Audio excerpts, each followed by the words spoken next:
Family, each year on August 19th, his feast day, a great celebration takes place in the city of Ries. Banners picturing him and with our dear Mother Mary lead the procession throughout the town, and all the parishioners take part in this procession. It's a glorious event every year.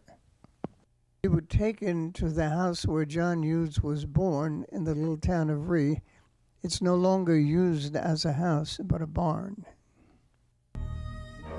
The memory of St. John Eudes has been kept alive by the townspeople of Ries and the surrounding areas for centuries. Our host and hostess and various members of the community treated us to a sumptuous luncheon at a bed and breakfast owned by one of the group. We went to the city of Caen, where John studied with the Jesuits, but he ultimately went to Paris to study with Father Pierre Béroul, who had begun the oratorians there. We went to Paris to the Mother House. We met Father Laurent Tournier, who is the superior of the French community of the Eudes there, and we interviewed him. Well, so at the beginning of this meeting, I am really glad to introduce you the Father José Racapé, one of my brother Eudes, is in charge of the archive. He's Archivist General for the congregation and also for the French province. With his help, the Father Pierre Marchand will begin in this office. First, we want to show you the map of Paris in the time of St. John Eudes. It's a map from the 17th century. Paris, you know, with the Seine River, the island of the city, and the cathedral in the center of the island. What we can look is that in this time, Paris is really smaller than today, with all this wall around the city of Paris. And for us, important for our history, is two places.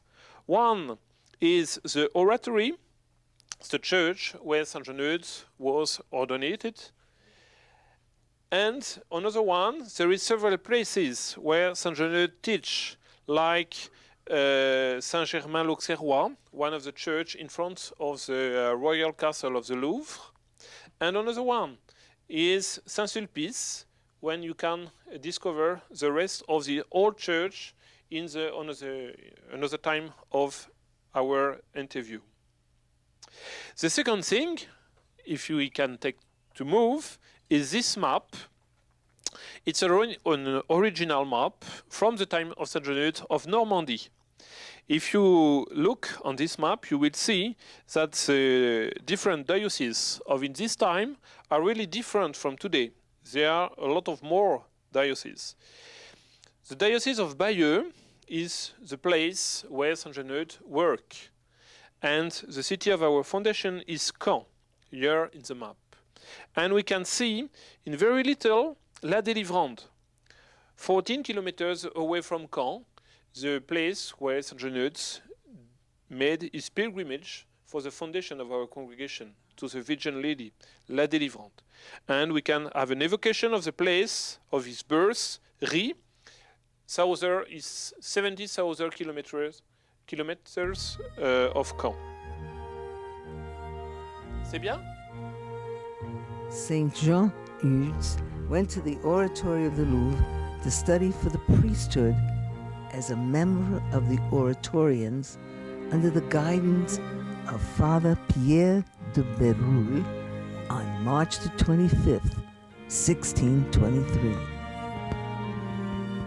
Father John Eudes was ordained here on December the 20th, 1625, and celebrated his first Mass on the altar of the oratory.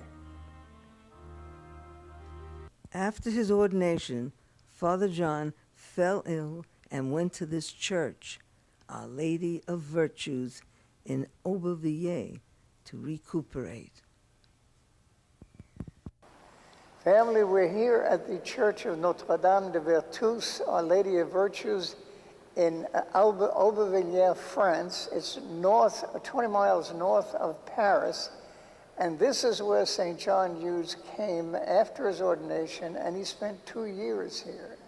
This is a 14th century church. And how we know that, the first miracle that, and it's up there on the stained glass window, occurred in the 1336, which is in the 14th century. Right. Yes. It's exciting. We're standing in this church who refuses to die. She has survived wars, and Our Lady is queen here. And as you walk with us through the life of St. John Eudes, you'll see how much, what part she played in his life. She had a great devotion to Our Lady from the time he was a young boy, and he continued all through his life. And while he celebrated Mass on this altar for 2 years. He prayed at all the different altars of Our Lady, especially at the shrine of Our Lady, towards the back of the church. He prayed here, he meditated, he prepared himself for what was ahead, what the Lord had in store for him. St. John Eudes did parish missions at Saint Sulpice in Paris. Father Tournier, the superior of the French province, suggested we go to Saint Sulpice to see where St. John Eudes had done his preaching in that church. So we went to Saint Sulpice, which has a beautiful tribute to Our Lady on the main altar. But the church of John Eudes was not this one, but the original church on which this church was built. So we went under the church to see where the church of Saint Sulpice was at the time when St. John Eudes preached here at this church. It was a fascinating journey down to the bottom of the church. A plague broke out in his area of Normandy, and John returned home to minister to the plague victims. After the plague, he stayed in Caen, preaching parish missions. Family, this is a very important place and a very important time in the life of St. John Eudes and his religious order. On the Feast of the Annunciation, March 25th, 1643, he brought his little group of seminarians up here to the shrine of Our Lady of Notre Dame La Deliverande and created the congregation of the Hearts of Jesus and Mary here at this point. You know, I often wonder God's timetable and why he sends us to a place at a certain time and didn't send us to that place years before.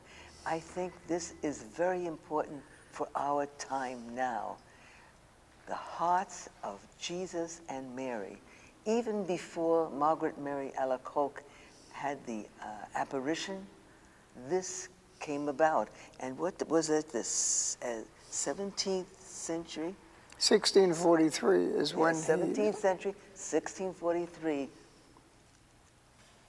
the Lord put on John Eudes' heart to start a special devotion to the Sacred Heart of Jesus and the Immaculate Heart of Mary. He always had a great love for especially Mary, but he had loved our Lord Jesus in the Eucharist and in his Sacred Heart and Mary in her heart.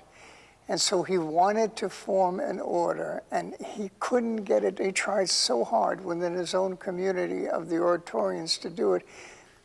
And finally, Cardinal Richelieu gave him permission to build a seminary here in Caen, and he told him about this desire that he had, but that his superior wouldn't let him do it. And the cardinal came up with the most logical answer: well, you have to leave that community and start your own community. And so, very sadly, after 20 years after being with the Oratorians, he left them, came up here with this little group, with this band of missionaries, and created the Order of Jesus and Mary, Congregation of Jesus and Mary, right here at this spot.